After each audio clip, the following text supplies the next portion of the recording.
Hi guys, this is Luis and welcome again sa another episode ng Bangabal SMP episode 11. So, let's go! So, ang ating pong gagawin for today's episode is mag-a-update po tayo. At kita nyo naman po ang mga pinagbago sa ating base.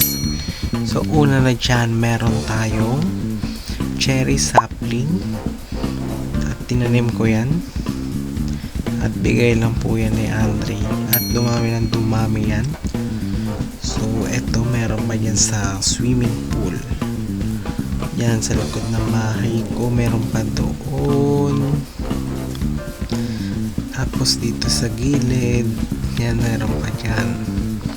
So, cherry sampling, meron na tayo pang design lang din sa ating base para hindi siya masyadong plain. So, ayun. Next, itong kulay pink na to, nakakita nyo to. Nagtatayo po tayo dyan ng berries farm.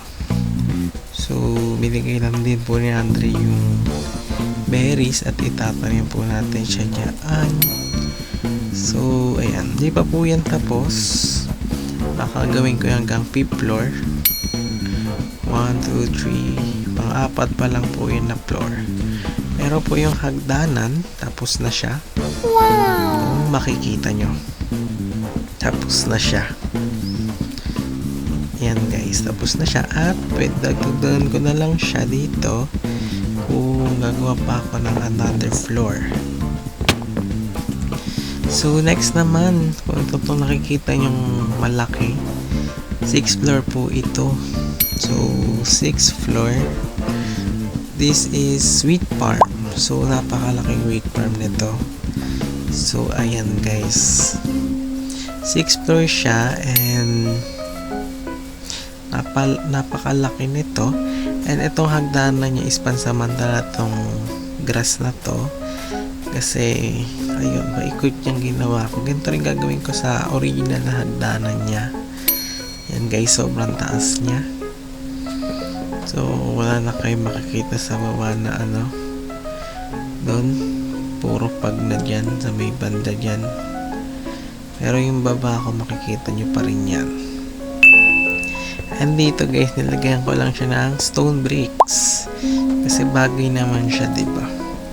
Parang ito na yung pinaka-rooftop ng ating wheat farm. Ating wheat farm guys. So, ito na yung pinaka-rooftop niya. And ayun, itong hagdanan guys, hindi pa to permanent. Gaya nga nasabi ko, ano lang siya. Para makaakit lang ako. Nilagay ko lang yan. Dirt ang pinaka-marami ako. Kaya ginawa ko na rin siya ang hagdanan para makaakyat. Sobrang taas niya, napaikot kasi yan. Ayan kung makikita nyo. So parang ganito na rin ang style niyan. Gagayahin natin siguro to. Pero ibang baka magganto tayong hagdanan, ganyang kulay dito.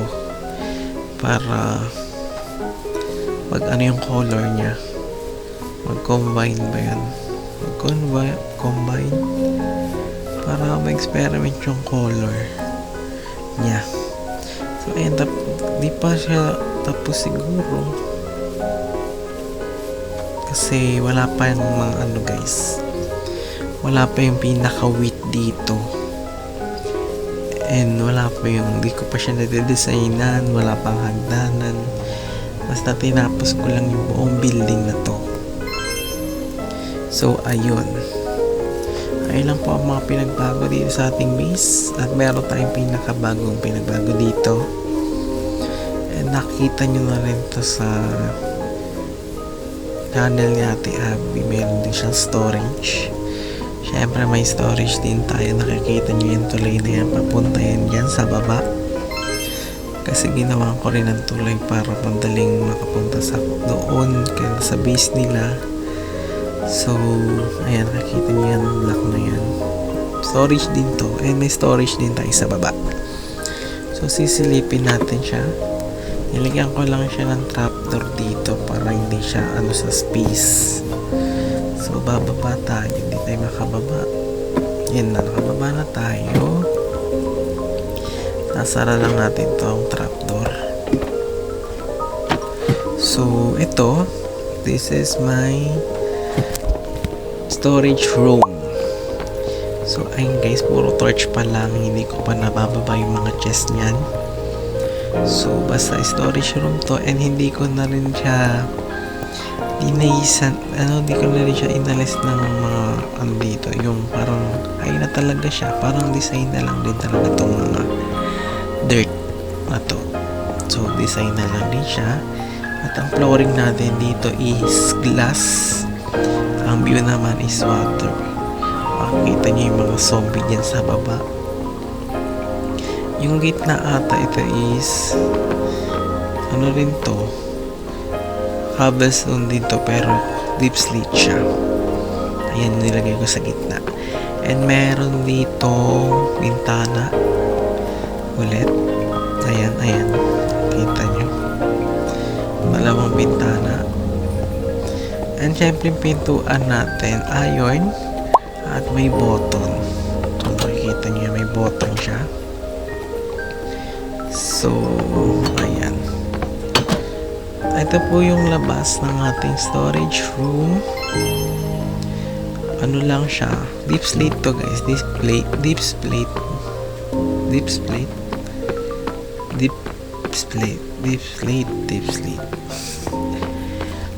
Ano to, cobblestone deep slate to, pero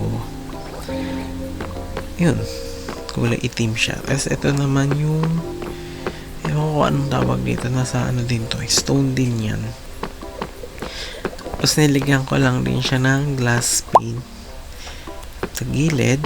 Syempre ito ngayon tulay papunta doon kay Ate Abby sa ano niya.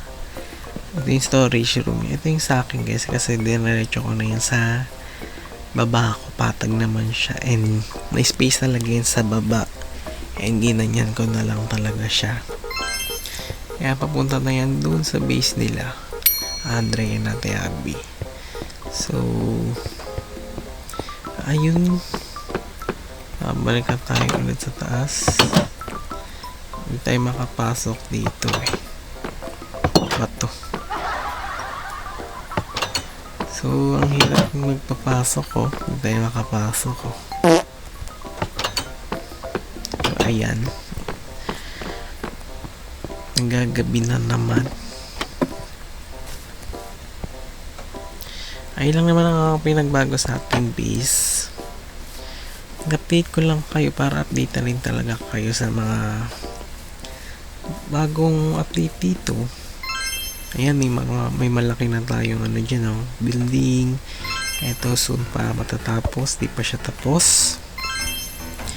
At may mga cherry sapling at parang sakura siya. Cherry sapling nga. So, tinatanim siya, at pag sinira mo yung mga dahon-dahon yan, marami siyang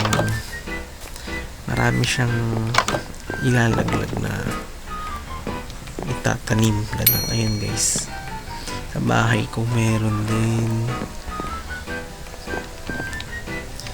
And meron tayo palang stand dito na ano, meron tayong chain, tapos iron na damit, may iron din na hawak to. Tapos yung ano niya, copper, and sapatos copper din. Ang gulo niya, no? Armor stand pala yan. So meron din tayo niyan. So ayun lang guys, ano yung update natin for today's. In-update ko lang talaga kayo para alam nyo yung mga nangyayari dito sa world natin. So, ayan. Soon, nakagawa rin tayo ng dream house. So, abangan nyo yan. So, let's go guys. Thank you for watching. Outro na. And, yun lang po para sa episode na ito. Thank you for watching guys. Huwag kalimutan mag-subscribe. Ate Abby and Andre. And, ayun. Thank you for watching. See you again sa next episode. Goodbye.